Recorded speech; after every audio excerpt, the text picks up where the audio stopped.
You're scrolling through your phone at 11 p.m., and suddenly you see it. A celebrity you secretly envied is being canceled. Their carefully curated empire is crumbling in real time. And here's the uncomfortable truth.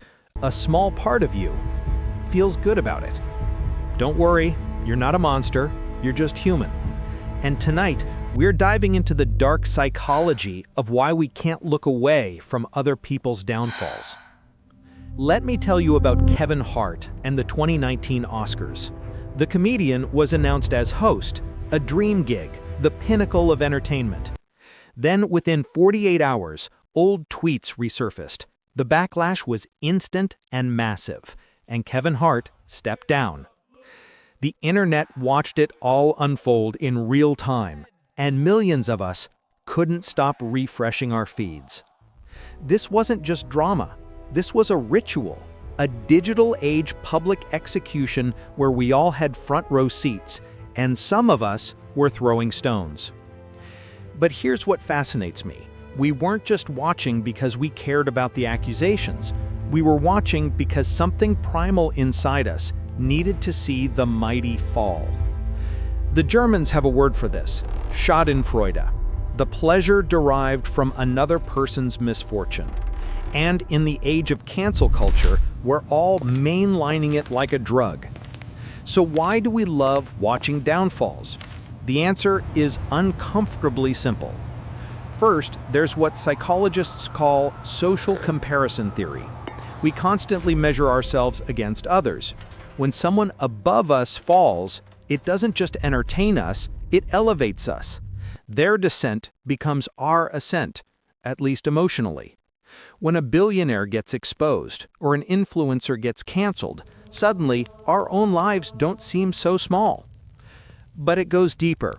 There's also justice sensitivity. Our brains are wired to detect unfairness. When we see someone who seemingly has everything, beauty, wealth, fame, we unconsciously catalog all the advantages they have that we don't. Cancel culture becomes a way to balance the cosmic scales. It's vigilante justice for the powerless, or at least that's what we tell ourselves. And then there's the tribal element. Participating in a cancellation gives us belonging. When thousands of people unite against a common target, we feel connected, purposeful, righteous. We're not being cruel, we're being moral warriors. We're not enjoying someone's pain, we're holding them accountable. But are we? Here's the uncomfortable question. If it were really about justice, why does it feel so good?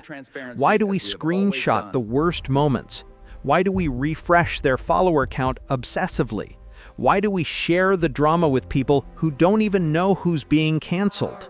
Because accountability is the story we tell ourselves. Schadenfreude is the feeling underneath. Now, before you think I'm condemning cancel culture entirely, I'm not. Some people genuinely deserve to lose their platforms. Some behaviors should have consequences.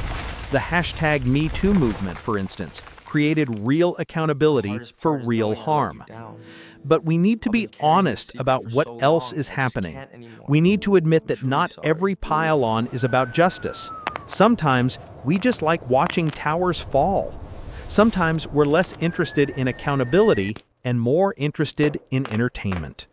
Sometimes the person being canceled made a mistake that we ourselves could have made on our worst day. The philosopher Nietzsche warned us about becoming monsters while fighting them. And I think about that every time I see someone's life unravel online while thousands cheer. Because here's the thing about Schadenfreude. It's a mirror. When we take pleasure in someone's downfall, we're revealing something about ourselves. Our insecurities, our jealousies, our hunger for power, even if it's just the power to destroy. So the next time you find yourself glued to someone's cancellation, ask yourself, am I here because this matters, or am I here because this feels good? There's no shame in the honest answer. We're all wired for Schadenfreude. But awareness is the first step toward choosing something better than our base instincts. Because the internet never forgets. But maybe, just maybe, it can learn to forgive starting with the person in the mirror.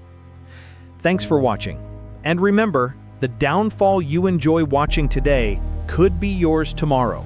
Choose your stones carefully.